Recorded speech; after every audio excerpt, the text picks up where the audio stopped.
Good evening, ladies and gentlemen. Welcome to this webinar brought to you live from the National Institute of Education. And since this is a live webinar, if you've got any comments or questions, please feel free to type in the live chat. Today, we're very honored to have with us a very distinguished composer. His name is Mr. Wang Chenwei. Chenwei has been teaching composing and arranging at NIE since 2017. He's the composer in residence of the Singapore Chinese Orchestra, adjunct faculty at the Nanyang Academy of Fine Arts, and Vice Secretary General of the Singapore Chinese Music Federation. As the head of research and education at the Teng Company, he's the main co-author of the Teng Guide to the Chinese Orchestra, a 624-page book on instrumentation and orchestration. Chenwei studied composition and audio engineering at the University of Music and Performing Arts in Vienna under a scholarship from Singapore's Media Development Authority. He has been regularly commissioned to compose for professional orchestras in Singapore, Taiwan, Hong Kong, and Macau. And last year, he received the Young Artist Award from the National Arts Council. So welcome to our webinar, Chenwei.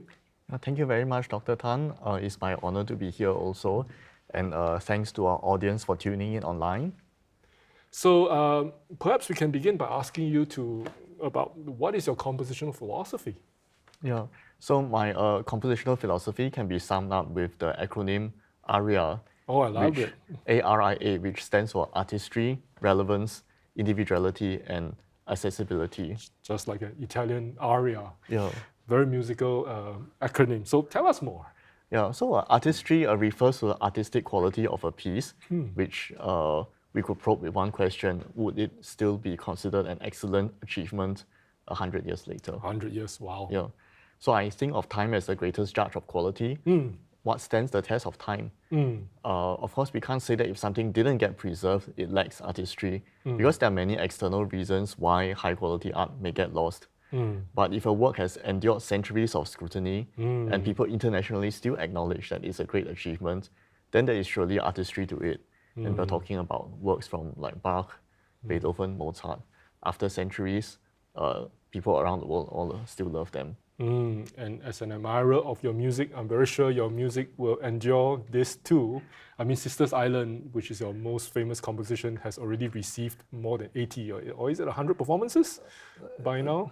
Going to 100. Going to 100, and that is a mighty accomplishment, and I really love it. I haven't seen anyone who does not like Sisters Island, so bravo. What about the relevance? Relevance refers to relevance to the current times of a particular community or place. And this is something that only living composers can create. So while the classical Western works are great and they have timeless appeal, but they originated from a distant time and place. And the traditional music might also have emerged from a different kind of society as ours today. Like many traditional Chinese pieces are themed around harvests. You know, but how many Singaporean Chinese have ever seen a harvest before, right? Yeah, so some of these kind of topics might not resonate with the contemporary people. And then there's also this huge topic of a cultural identity. So what is Singaporean music? What constitutes a Singapore sound? And those would need a separate webinar just to dedicate it. Have another one. Yeah. So I use the traditional music of various cultures to pinpoint the geographical location, like a combination of GPS satellites. I love the term. Yeah. So like if I do something that is purely Chinese, then it might be coming from many places like mainland China or Taiwan or Hong Kong. But if I write something that has a combination of Chinese and Malay elements, then that will narrow the scope to Singapore and Malaysia, right? If I have further elements like an additional Indian element, then that might narrow the scope even further. And just curious, do you think Singaporean music must be based upon the various local ethnic groups to qualify as Singaporean music? No, actually, I don't think it need to be based on ethnic lines. I believe that any music by a Singaporean composer that comes from the heart qualifies as Singaporean music. So cultural diversity cannot be forced. It just happens to be my interest. We also have to recognize that traditional music was not part of many Singaporeans' upbringing in this cosmopolitan city. And in my opinion, it's more important for Singaporean music to reflect its creators' authentic identity rather than Singapore's traditional heritage. Yeah, but that would also raise a question: how would such music be recognizable as Singaporean? That's right. Yeah.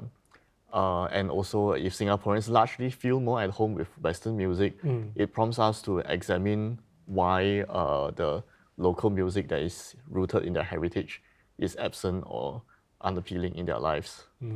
Yeah, so why do, if the Singaporean Chinese are not interested in Chinese music, or Singaporean Malays not interested in Malay music, we have to take a look at that, what's happening. Yeah, so but I think exposure and education from a young age are crucial. So we've covered A and R. What about I? So I stands for individuality. I think composition is a highly competitive profession because the living are competing against the dead. Yeah. You're competing against Mozart. Yeah, correct. So to make matters worse, the great masters from the past undercut us by offering their works for free. Oh yeah, that's right. On IMSLP. Yeah, right. Yeah. So with countless existing pieces throughout history, what compels someone to play or listen to mine? Therefore, my pieces must offer something unique.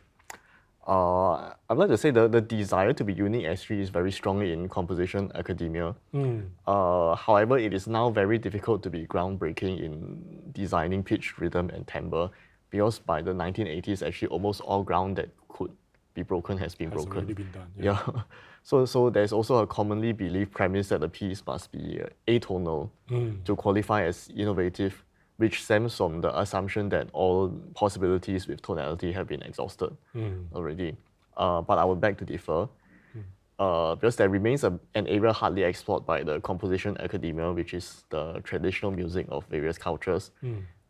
They come with unique features that are seldom thought about in the classical Western world. And they also come with the whole added dimension of stylistic nuances. So a professor Shen Qia formulated the idea of yin qiang in 1982. So this term I translated as note inflections. Okay, so it refers to changes of a note after it has been sounded. So one of the most obvious types of inflections are pitch inflections. Okay, like in Chinese music and something. Okay, so after the onset of note, there's a change in the pitch. Okay.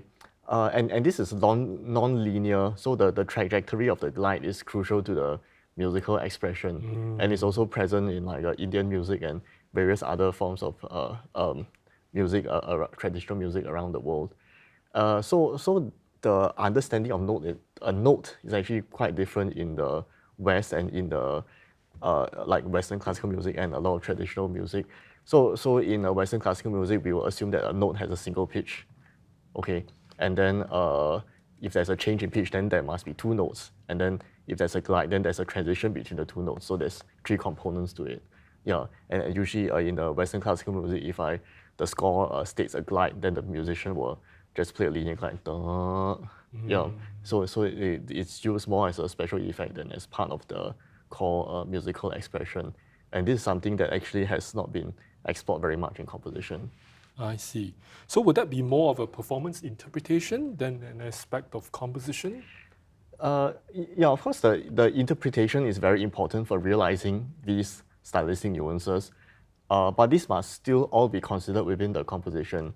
Okay, so it doesn't work if you just add slides or other stylistic nuances as an afterthought. Yeah, like in my piece, Confluence, I've got a melody.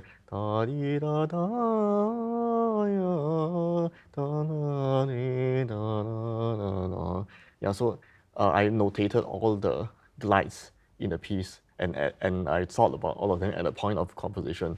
And we cannot say da da dee da da da da da da dee da da da da da da is a totally different kind of melody. Yeah. So whilst drawing from so many different sources, how can composers be unique? I think a uniqueness would have to stem from research beyond a composer's conventional education. It means if I learn the same thing as all the other composers, then how am I going to be different from the rest? So, actually, what we call, I like to call new music compositions, which refers to classical contemporary music. A lot of them are like theses. They are written in musical notes. So the research is most often in terms of the compositional technique, but also not necessarily. So, for example, my research revolves around ethnomusicology, right? And rather than merely taking inspiration from traditional music or borrowing folk tunes, I strive to study the music of these diverse cultures in detail, as much as time allows, to discover their essence. Yeah, so it's not just like I borrow a melody and then I put it within a set framework of Western harmony. They harmonize it and add chords, accompaniment, and then but that doesn't reflect the essence of the traditional music. Yeah. So your interest is in ethnomusicology, but can composers research about other subjects or Yeah, disciplines? so actually inspiration could also come from other disciplines like computing, mathematics, physics, philosophy, psychology, etc. Let's say if you're very interested in algorithms, you can do something with algorithms that use algorithms in the composition, which also have that a lot of composers have done before. So actually, I supervise final year projects at NIE in composition, and this project must involve a research topic. So it's not just like composing any piece; it must have a research topic attached to it, and then the composition should be something that a composer who didn't do such research would not be able to compose. Yeah. So for example, I have students who compose different soundtracks to the same film clip to explore how music affects the viewer's interpretation of a scene, of the scene. So the research would be in terms of psychology and film. Wow, lovely. Yes, thanks for sharing. So we've now had the A.R.I., A.R.I., and now to complete A.R.I.A. A.R.I.A, What is the last A about? Okay, the last A is accessibility, and for me that means to avoid unnecessary difficulty. That means the difficulty that arises out of a lack of understanding of the instrument and doesn't contribute to a better musical effect. If I write something that is difficult, but when the players play and then the effects, wow, very impressive, and then they can show off to their friends, and the audience, and then that kind of thing, the musicians will be very glad to practice. But something that is extremely difficult, and after they manage to play, it doesn't sound like anything substantial. Then the musicians will feel like, why am I spending so much time practicing this thing? Yeah. So that means we need to understand each instrument's idiom, okay, and believe in composing for the player, not the instrument. I mean, I do compose for the instrument, but more importantly, also consider the player's feeling, and that's why when I was in school, like secondary school, JC, I tried to play as many different instruments as possible in as many different orchestras as possible, just to get a feel of like what is it on the ground to be playing that instrument. Only when you have played the orchestra before, then you know what kind of things the musician needs in the score, in the part score, and what kind of part writing would be enjoyable for the musician, what kind of part writing is not enjoyable for the musician, and what kind of things will cause problem during rehearsals or like facilitate rehearsals. Yeah, so all these form an important part of my understanding of the music, and for sensitive situations like SIF set pieces, I'll play through every part myself on all the different instruments. Yeah, every part. Every so you're part. really a multi-instrumentalist. Yeah, I mean, I don't need to play them like very fluently, but at least I will be able to check that are there any problems with the fingering, bowing, or other places where people might get stuck. So if I get stuck myself, then that means once the score is distributed to like dozens of schools around Singapore, then everybody is going to get stuck at the same place. So I have to be very careful about that. In some ways, this is even harder than composing for a professional orchestra, because you really have to be very careful when writing for like amateur musicians, especially if it's something that is at a national level. Yeah, And actually, even if composing for professional orchestras, we have to be aware of the limitations of what can be done within the rehearsal schedule. Which is often quite packed. Yeah. Yeah, very short. Yeah, so Friday concert, Monday is the That's right. first time musician lesson. So it's hard to achieve the things that musicians have not already practiced in the conservatory. Yeah, if I want to do something very specific, like some specific Chinese nuance or Indian nuance, and then the musician has 1 week of rehearsal, I think it's not going to happen. Yeah, so we also have to be aware of the practical limitations. And accessibility also means to make information or resources about the piece easily available. So, put some of the performances on YouTube, and then I have the synopsis, description on my website, etc. And I think I'm probably also the first composer to put QR codes in my scores. Oh, that's wonderful. Yeah, so in the every part score, there's a QR code, and then the player can scan the QR code to visit my website to see the synopsis and also some example videos of the performances of the piece and maybe like related information. Like I've got pieces which involve like chanting in Sanskrit or Old Chinese. They have demo videos on how to pronounce the words. I see. Okay, wow, thanks for sharing your compositional philosophy through a very beautiful acronym, very beautiful and musical acronym, A.R.I.A. I will always remember this beautiful acronym. So now putting on a bit of a conductor's hat, I've always enjoyed conducting your works. I've conducted Sisters Island twice now, and another of your work, and looking forward to your commission for NIE Wins next year. Yeah, thank you. And just for viewers, Chenwei will be composing a piece to celebrate NIE 75. So thank you so much. As a conductor, I found it incredibly fortunate to be working with living composers like yourself. As I study the music in the room, I'll be like thinking, what tempo should it be? How can we play it this way or that way? Sometimes I wonder if my role is creative. Sometimes I wonder if my role is recreative, or sometimes I wonder if my role is not creative at all. So this has always been a bit of a perplexing question for me, and it's always nice to chat with composers like yourself. So perhaps I might just hear from you. After a composer, you have written the notes. What room is there left for creative interpretation by the performer? Yeah, I mean, when you write Sisters Island, do you want it to be played in just this way, and there shouldn't be any Leonard Tan involved? There should just be Wang Chenwei and Wang Chenwei pure, Is there any room that's given to me and my orchestra members to realize the work? Yeah, actually, I can answer. You are probably in a better position to answer that. I want to hear from you. Because you wrote an article in what was it, 2016 or something? Confusion Creatio in situ. Yeah, so a philosophical resource for a theory of creativity in instrumental music education. Yeah, so I found that quite an illuminating article about this idea of creation and recreation. And so if I were to follow the ideas in the article, so the conducting is some kind of situational creativity versus a creation out of nothing. Is that how you thought about it? Yeah. And now you're using my article to reply my question.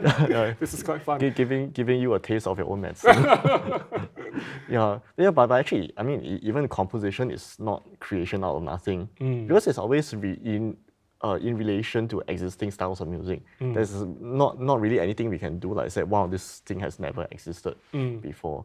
Yeah.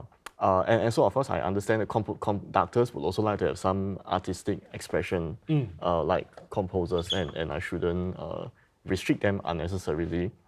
So, sometimes I discuss with conductor if after hearing my explanation, they still feel strongly about interpreting my piece in a certain way, then I usually won't stop them. Yeah. So, for example, a conductor, let's say I tell the conductor, no, I think my piece should be played much faster. Okay, then the conductor might say, okay, but the orchestra is not ready for that kind of tempo. If I go at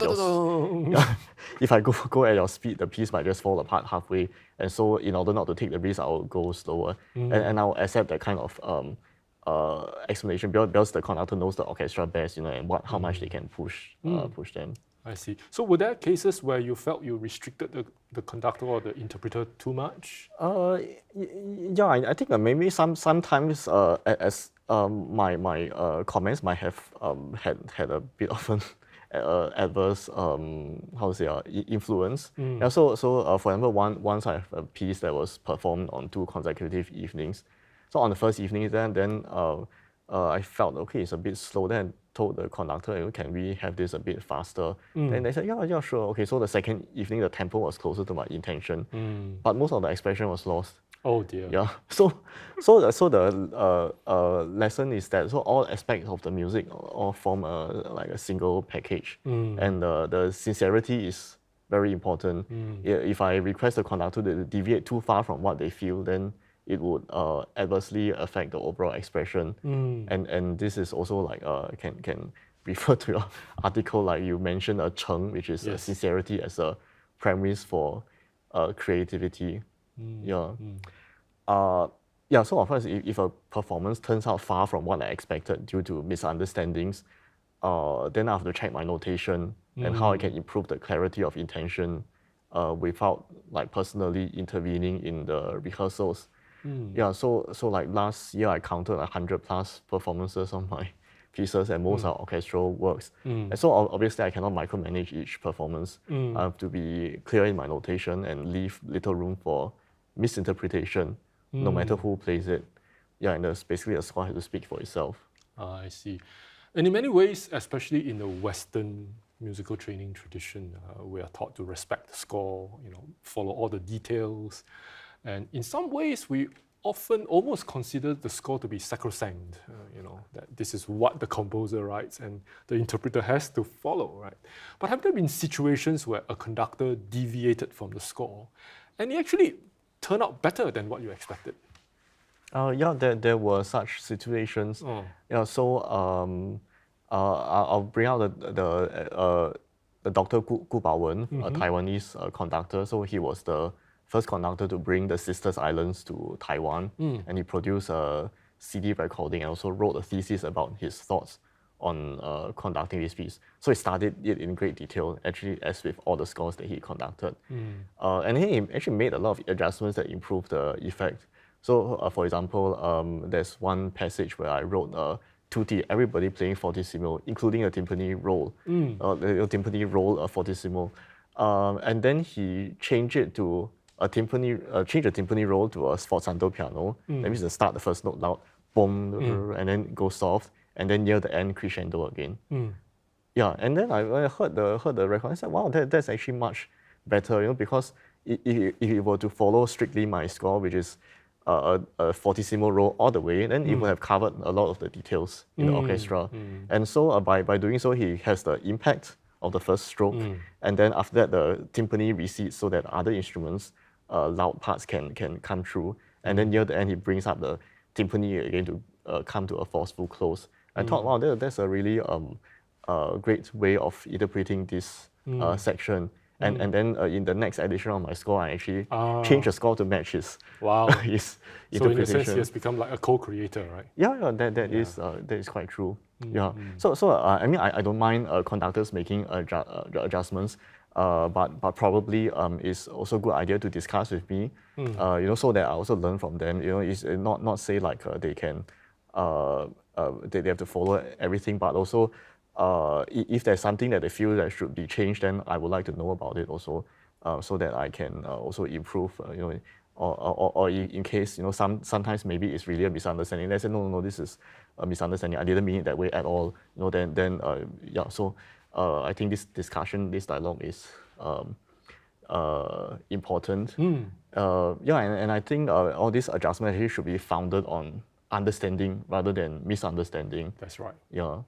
But also on the other hand, if I don't take the risk, I also won't obtain new insights. Yeah, so I'll borrow another term. So to quote Tan bracket 2016, I'll borrow the term like circumscription, which is to define the boundaries. Yeah, but within the boundaries, the performers can do their interpretation. Yeah.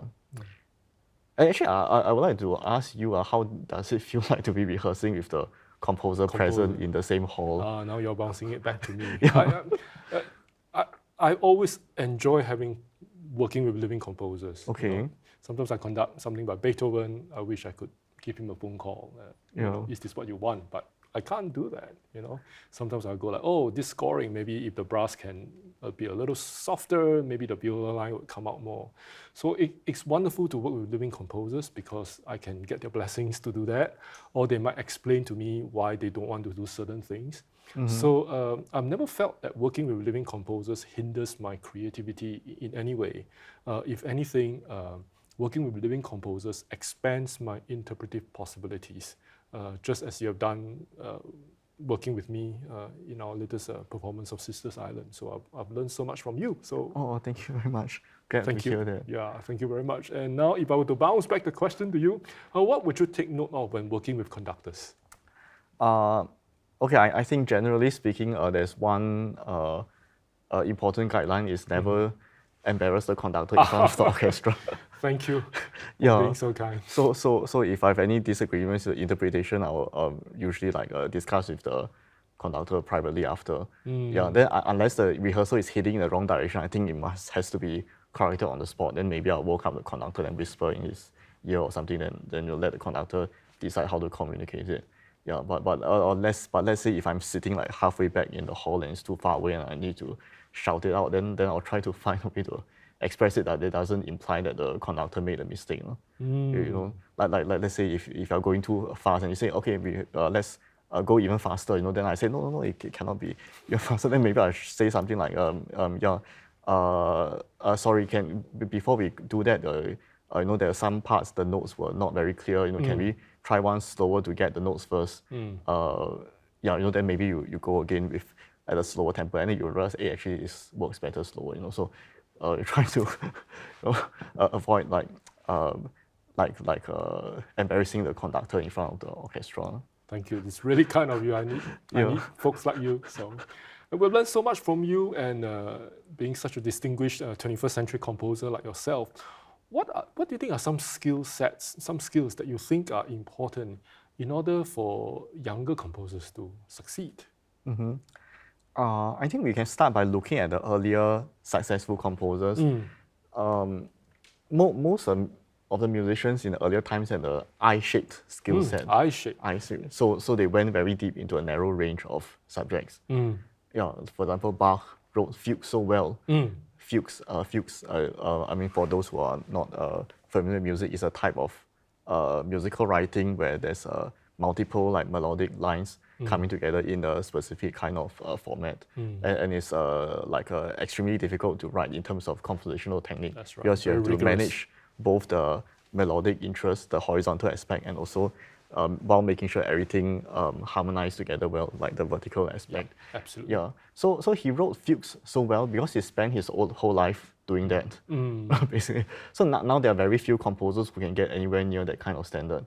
Would you like to spend your life writing fugues? Just curious. I do quite use quite a lot of fugues in my piece, and actually I think if there's a Chinese orchestra piece with a fugue in the middle, it's probably mine. But because now we really have too many things to learn, and we won't be spending all our time, like an average composer wouldn't be spending all the time just writing fugues. In some computer games, there are this idea of skill points. Like you can choose to spend all the points on one skill or spread them across diverse skills. And of course, each approach has its pros and cons. But having depth and breadth in everything is impossible because we simply have limited time. Then a breadth with no depth is not good for a creator. And which links back to my earlier point, to create works that stand the test of time, you need to go in depth. Okay. Then that brings the question: how do we balance breadth and depth? I think probably the ideal skill set for a creator in the 21st century is a T-shaped. Oh, T-shaped, skill not just set. IT. Yeah. So the vertical bar represents in-depth competence in a core discipline, while the horizontal bar represents a general knowledge of related subjects. That's lovely. Yeah, so for composition, the vertical bar might represent artistry and craftsmanship in a certain genre. And for most conservatory trained composers, it would be Western classical music. And the horizontal bar would represent knowledge of other genres and cultures. That's lovely. Yeah. And actually, it's not just composition for any profession. I think the in-depth competence in at least one subject is crucial because one would then be able to infer that other subjects go equally deep. Yeah. And that's why I find it important to build the vertical bar first before the horizontal bar. So the vertical before. So go in depth first and then branch out. Yeah, so for a composer, I think learning two diverse styles and genres at the beginning stage is not a good thing. I think that is a bit of a phenomenon that we see recently. We didn't have that, let's say 100 or 200 years ago. For example, when I learned harmony 20 plus years ago, the parallel fifths are just simply wrong. Same for me when I learned it from Mr. Leong. Yeah, there's no argument to it. And That's if I right. made such a mistake in my harmony writing, then I'll be embarrassed as to why I didn't spot it, and then I quickly go and correct it. Yeah, but then now to acknowledge diversity, we cannot say that parallel fifths are wrong. But it's against the rules of common practice harmony. But it exists in various styles of music like pop, jazz, Chinese music, impressionistic music. So sometimes when I point out to students that wrote the parallel fifth, then I say, yeah, but it's okay according to pop. It's beautiful. It's nice. Yeah. They say, but Debussy also did it, Then I say, okay, so of course it's fine to compose in a pop style or in a style of Debussy, but if you use diversity as an excuse for everything that was an oversight, we'll never learn anything properly. Yeah, like if in a game of soccer, we touch the ball with the hand, and then we say, oh yeah, but that's acceptable in basketball. Yeah. Then we'll never learn either sport properly, That's right? right. Yeah. Then also some students use artistic design as an excuse. They say, wow, how come this thing is written this way? And then they say, yeah, but that's my artistic design. So then, are you saying, are you against breaking all these rules? Yeah. So actually, I'll say that this with this idea of artistic design, I'll say, okay, can you try to do it according to a common practice harmony first? And if it sounds worse than what you currently have, then you say that it's an artistic design. Yeah, actually, most of the time that they try to do it. So, actually, it does sound better with the common practice harmony. Yeah, so we can't come to a question about the breaking the rules, which I'm not against breaking rules per se, but I'm against breaking rules because of ignorance of why they were established. Okay. I love that. Yeah. So all these common practice harmony rules are something that have stood the test of time.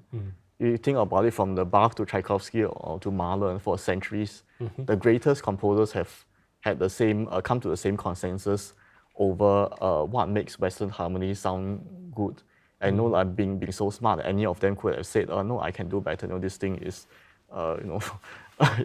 is outdated. I come up with something. But no, I mean, after so many centuries, all the top Western composers still follow the same guidelines. And so who is a beginner to dismiss it as being irrelevant, right?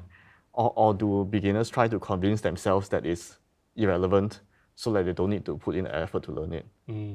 Yeah. Then we've got people who say, yeah, but I'm not going to compose in the style of Bach or in the style of Mozart. I want to do my own thing. Fair enough. Yeah, so but I would only encourage students to venture beyond the rule book after they have mastered Western harmony. And the reason is that then only through this process they'll understand why like a parallel fifth is a flaw in one case, one context, but an artistic touch in another.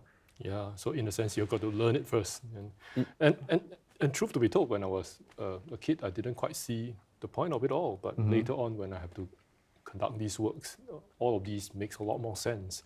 But what about post-tonal composition, 20th century onwards, approaches where it can sometimes sound like anything goes?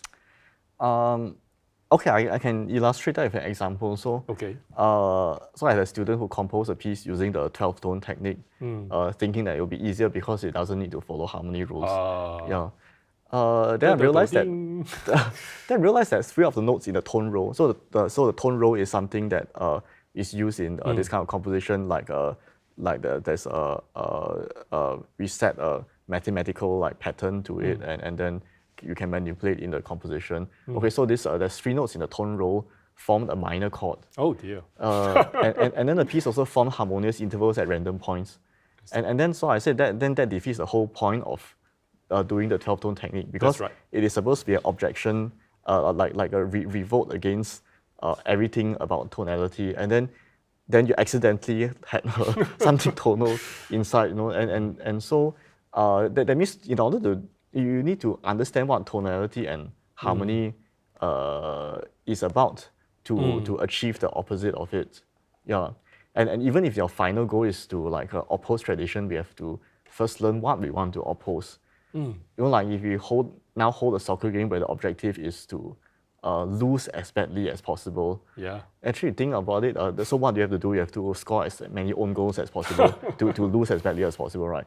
And you can't achieve that just by playing badly, playing incompetently. You need to have the skill at scoring goals first. Then you can turn around and score own goals to achieve that objective, right? Yeah. Nice one. And now that we're in the 20th century, where the world really doesn't just revolve around Western art music, how would you encourage us to embrace diversity? Yeah. Okay. So also continuing with the sports analogy, diversity is like specializing in soccer, but also respecting basketball, volleyball, table tennis, etc., and learning a bit of each. Yeah. And diversity doesn't mean like we don't specialize in anything and just mix everything together. Yeah, so there is a distinction. Then a player who is very experienced in all kinds of sports might be able to create a new kind of sport that expands on existing elements or combines different sports. But this would have to be based on an in-depth understanding of why the rulebook of each sport is established the way it is. And I think only when there are rules can there be strategy. You imagine a chess game where any piece can move in any way. How would you even play it, right? Yeah, and okay, actually I recall something from your article again. So you said that one actually cannot be creative without circumscription. Yes, you remember. Yeah, it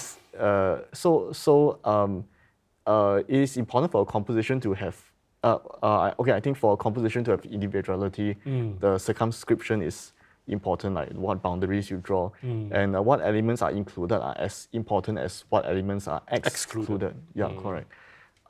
It's just like, just now I also drew the analogy of like a composition being like a thesis written in musical notes.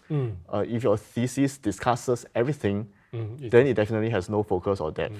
That's right. Yeah. And so actually, after having studied in Vienna for so many years, I often find that the compositions for instrument combinations with many limitations tend to be the most effective. Wow. Most creative, like recorder ensemble, double bass quartet, that kind of thing. Because you can't do everything. You can do whatever you want. Yeah, and it's because that ensemble setting poses so many restrictions that we marvel at how the composer was able to creatively navigate those limitations and come up with something that we didn't think was possible. Wow. So now to hark back to your teaching here, so how does diversity play a role in teaching at NIE? Yeah, so the year 2 course is called Composing and Arranging, which I built upon the basics of composing, like melody writing, accompaniment writing, and then for then the students have to write the semester composition for at least 3 pitched instruments. Okay, so this one is like a bit like building the vertical bar of the T. Yeah, but maybe this is because of the limited time within one semester is like a mini T. Yeah, and so this is a focus on Western classical music, and then on the more advanced module is titled Composing for year 3 and year 4 students. Then I go into composition for various styles like Chinese, Malay, Indian, jazz, improvisation, 20th century, as well as composing for film or text. So of course the students can't do everything, so they pick a few topics of their interest and they compose according to the restrictions of those, sorry, not restrictions, compose according to the requirements of those genres, just to get a taste of what is it like to delve into that genre. Wow, thank you so much for teaching our students so many things. There's my really quite a honor. lot of things to learn. It's wonderful. Yeah, so you see, actually, there's so many styles of music in existence, and each is potentially a lifetime pursuit. Yeah, and we are actually only scratching the surface of everything, and there are plenty of surfaces that we haven't scratched yet. Also, yeah, we just need to take a walk through the NIE library to get a sense of all the things that we don't know. Yeah. So actually, at this point, I would like to bring up the Dunning-Kruger effect. Oh, what's that? Okay, so this is a research by David Dunning and Justin Kruger. So no prizes for guessing how this effect got this name. But anyway, it found that people with limited competence in a particular domain tend to overestimate their abilities. I'll overestimate my ability in composing. Okay, yeah. So basically, I mean, people who know nothing about the subject, of course, they will just say, okay, I know nothing about it. But people who are just starting to get the hang of a subject tend to be the most confident because they don't know how much they don't know. And then they think that what they know is already good enough. And actually, most of us have probably experienced this before. So like before I studied composition, I composed many pieces at the piano. That was around secondary one. And I was quite proud of them. Then now I don't even want to recall how they sounded. Yeah, so now having seen the whole landscape of composition, I've a clearer picture of all the things that I don't know. So on one hand, I'm confident of my abilities. I think I'm much better composer than I was 20 years ago. But at the same time, I also acknowledge that it's a tiny percentage of what's out there. Yeah, and I'm fine with this realization because knowing what I lack is a strength, and not knowing what I lack is a weakness. Beautifully put. Yeah. So which is why I think one important quality for the 21st century is actually to know what we lack. Yeah. Yeah, that's really lovely. And what other skills are important for a 21st century artist to be successful? Okay, I think beyond music, the EQ and communication skills are very important. Because you have to work with people, there's no point of being an excellent artist and then nobody wants to work with you. That's disastrous. Yeah. So and I think that is something I observed that might be a little bit lacking in the younger generation nowadays. So many people can't write a polite email or message. They don't address the seniors by the name and then they write a small letter U. Are you free? That kind of thing to write to a teacher. I think that is a bit not very nice. And then if we ask people to spend their time on us, we have to show that we respect their time. And after receiving what they want, we have to thank them. I've often encountered people who don't follow up anymore after they've gotten what they want from me. Like they ask me for a score and say, oh yeah, can you please send me this score? Then after send a score, then don't even bother to thank me. Then maybe I send an email, say, yeah, so how did your performance go? Then no reply. That kind of thing. Yeah, so when other people get a bad impression of you, they won't even tell you about it. I mean, unless you are in school, then your teacher might tell. But otherwise, they don't sound. Then you're just wondering like how come you have difficulty like getting help from people. Like how come the next time you ask them for help, then they are not very enthusiastic about it. Yeah, and also we have to be aware of cultural differences. Like mainland China or Taiwan, there are certain types of vocabulary which should and shouldn't be used towards people of higher seniority. And other customs, like if we invite a senior person to provide advice to us over a meal, and then in the end we ask to split the bill, they would never entertain us again. Yeah. So often Singaporeans don't know such customs, and then when they go to other countries, they come across as being rude or unappreciative. And maybe they didn't mean to be, but it's just that they weren't aware of it. So I think it's something that we have to be careful of. And other than EQ and communication skills, what other skills do you think are important? Okay, next one is not a skill, but more of like a quality. Quality. Which is perseverance. There's a willingness to go work hard and go in depth. Okay, and I think a lot of the younger people nowadays think that technology is a solution for everything, and they might even be disdainful of people who work hard. I've got a lot of friends who are teachers, and then we have a general feel that we can't expect from the same some things that we were able to expect from students like 20 years ago, like when I was a student. We can't expect from the students nowadays. You know, like we teach something and then it's, oh, this is too difficult. You know, then they complain about it, or the parents complain about it, and then in the end, the teacher has to relent and then simplify the course. You know, or simply because if the progress hasn't reached a certain state, we can't even teach the next thing. You know, then we are forced to simplify the course because we can't just zoom ahead. Yeah, and then there's also this idea that, you know, if they can't get something, then it's not their fault for not practicing, but it's because the teacher didn't teach well. You know, so they tend to like blame the teacher. Yeah, but there's a limit to how much effective teaching can help in the learning, right? I mean, we of course we try to teach in ways that maximize effectiveness, that we don't make the students like spend their time practicing things that don't help the progress. But even if you streamline everything to the most effective teaching method, the students still have to practice. You know, you can't be saying like I have a genius method that for teaching piano that you can become a pianist without practicing. It doesn't you know, happen that way. Yeah, we can only say okay, what are the things you have to focus on practicing piano, but you still have to practice it. You know, yeah. That's great. And sorry, you go. Yeah. So I think because a lot of students nowadays, they are not used to a certain level of difficulty or certain amount of hardship. You know, then once some things get difficult, or then they feel that they cannot take it. Yeah. Okay. So I've you know, there are friends at the management level also, like you know, then when the young employees, then they lack competence in many areas, and then if they scold them, then they will resign. You know, like also I've had a friend who interviewed, you know, candidates for a job, and then they request a high salary, and then they say they want to work from home. Yeah, and then after shadowing the interview, then they don't show up for the interview. You know, that kind of things. So these are actually worrying situations, and we might need to see you know, take a closer look at what is happening. I see. Well, these are all really insightful, and maybe a strong personal burning question, given that we are living in the age of AI now. As a 21st century composer, what do you think of AI?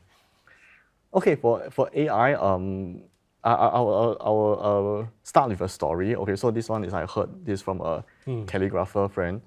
So Zhang Daqian, this famous Chinese painter, suffered from declining eyesight in his later years. So he had he struggled to paint like the fine details. Okay, and so he developed this ink splashing technique. Okay, so that means instead of like drawing details by the brush, and can just splash the ink onto the canvas.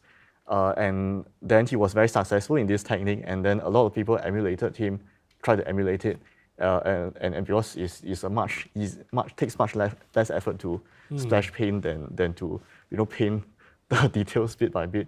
So the story is that once Zhang Daqian went to visit a school where younger artists were like practicing this technique, and then he observed, and then he says, okay, you all can splash paint very well, but you are lacking one important thing, and that is after I splash the paint, I'll refine the painting.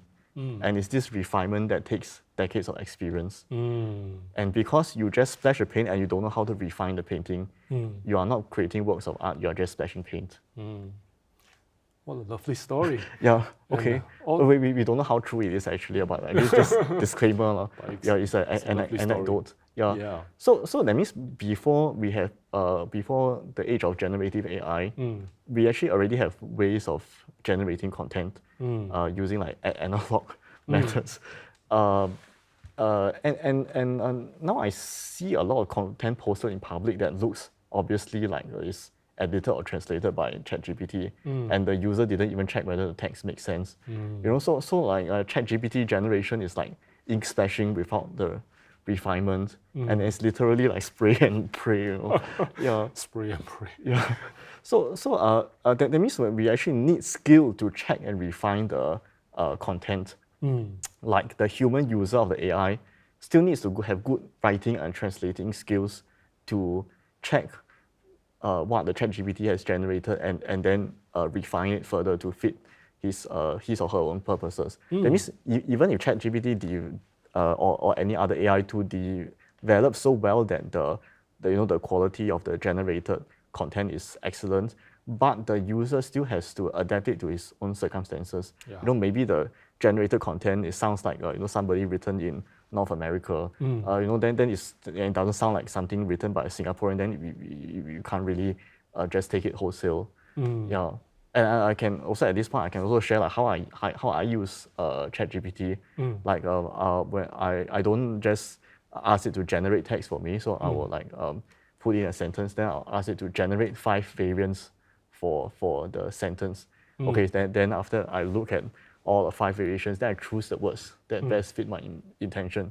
Maybe the first half of the sentence come from like first few words come from the sentence 1. I have another good word in the sentence 3, etc.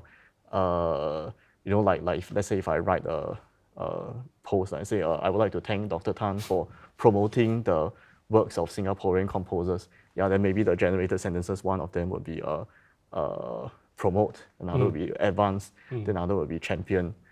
So it's a bit like consulting a thesaurus, which is a synonyms dictionary. Then I look at this, then maybe I'll type in, say, what is the difference between promote, advance, and champion? Okay, then maybe ChatGPT will say promote implies like giving publicity. Okay, then advance implies like developing something, and then champion implies advocating something, especially in the face of adversity. So after I read this description, I think, okay, so for my case, I think champion is the best word. So I edit my sentence. Thank you for Dr. Tan for championing the works of Singaporean composers. Thank you. It's always been a pleasure conducting music by wonderful Singapore composers like yourself. Yeah. Well, we could go on for hours and hours, but all too soon, I think we're coming near to the close. Maybe we can have just one final question, maybe taking a larger purview. Just share some brief thoughts about what is your view, given all these technological advances in 21st century. What does it mean for you as a 21st century composer? I mean, gone were the days when Mozart just composed like that, or Yong Pin just write. So, yeah, what is your view of technology in the 21st century? I think technology brings new conveniences and possibilities, but it should not serve as an excuse to cut corners in learning. So, for example, one might end up not learning how to compose, but merely how to make collages out of templates or digitally generated musical material. And the so-called composer doesn't even know what notes are in the piece. Oh, yeah, it's possible, right? Yeah, exactly. So when I spray and pray. Yeah, spray and pray, absolutely. Yeah. Okay, so in my NIE lessons, actually I request the students' first drafts to be handwritten. And of course, with technology, they can write on the tablets. They don't need to literally write it on paper. But the point is to learn that the composition involves a process of designing pitches, rhythms, and timbres, and you need to know what notes you're putting into the piece. And why I don't encourage them to, not just say not encourage, I ask them not to start by going to the computer program to input the sounds, because that often turns out to be a passive process. When composing, you're supposed to think what you want, like you imagine the melody or the harmony, and then you put it out in a concrete form, like whether on paper or computer notation, that is fine. But when students go to the computer directly, then they often ends up like a clicking game. What am I going to do today? Then click. Then let's play back to hear how it sounds. And say, okay, then so composing maybe has I become change clicking. This. Yeah, correct. So and then the problem is that anything that sounds cringeworthy, if you play it back several times, it will start to sound okay. That's the first time they say, it sounds a bit weird, doesn't it? Then never mind, play back again. Then, that's a very interesting thought. So it like dulls the senses, and actually it spoils the the students' like sense of internal hearing and musical imagination. And of course, we have this topic called oral training also. When the student is very dependent on the software playback to tell him how the piece sounds like, then he's not actually composing. He's being in a passive role of just deciding whether the thing is okay or not okay, but not actually actively thinking of what notes I want, how I want to shape the melody. So we should certainly harness tools that boost productivity, but it's crucial to evaluate how far we can expedite or automate processes before the work quality is compromised or the human connection to our work is eroded.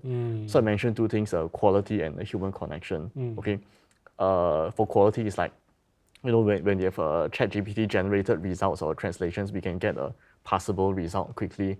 But we still have to refine details manually. Absolutely. It's not like there's some the technology is a magic bullet. It just generates something and then we can just take it wholesale.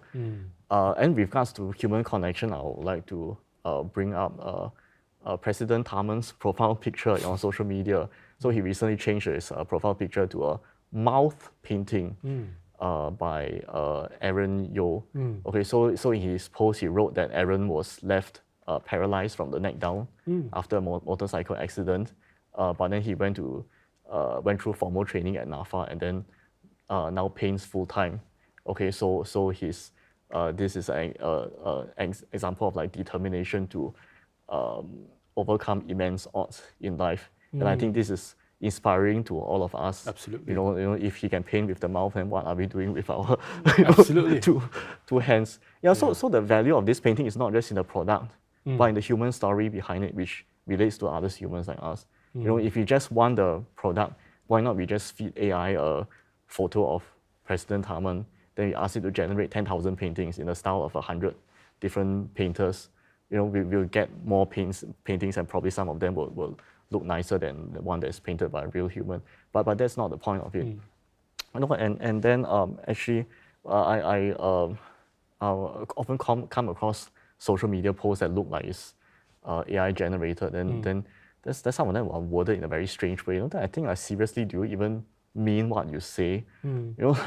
Like somebody is promoting a concert and they say, like, we have worked hard to put up this concert and your support means a lot to us. Then there's a human product connection, because we have all, like, worked hard to put up concerts before, and we would like people to support us, so we can associate with that. But if I see a post like, be mesmerized by our fabulous musical presentation, I think, like, what does that even mean? It's like just empty words that's generated by like you prompt ChatGPT, please write a concert publicity poster for me, and then it generates something like this, and then then you just take your whole skill and post it on social media. I feel like it's like why should I be reading your specials or paint? Well, that's a very wonderful analogy and wonderful image.